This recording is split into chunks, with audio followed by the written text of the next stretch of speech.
How to add a countdown timer in Capcut. Hi guys, in this video I'm going to show you step by step that how you can add a countdown timer in Capcut. So let's dive in. First, you have to open your Capcut app, and once you're on your Capcut app, you have to open any video project.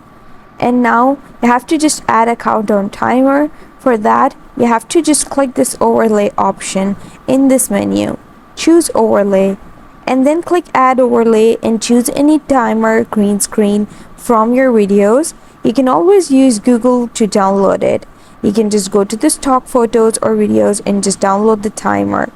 And now just go back to your Capcut app and click add overlay and choose to download it timer video of green screen. Like I have this one over here. And now click add. And once it's added, just click this video over here, the overlay that you just selected, and put over here. And now once you select it, just scroll in this menu to the left side, and here you'll find this option that says remove background. Choose this option and now click chroma key, and in the chroma key just pick a color. You have to pick this green color over here and then choose the intensity to the highest, that's 100.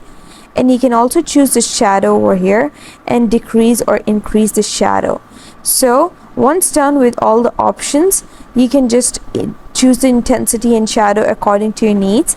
Click this tick over here, and now you can see I have added a countdown timer over here on Capcut. And that's the process that you can follow to do so. I hope you found the process easy and liked my video, and if you did, please don't forget to like and subscribe my channel. Thank you very much. See you again.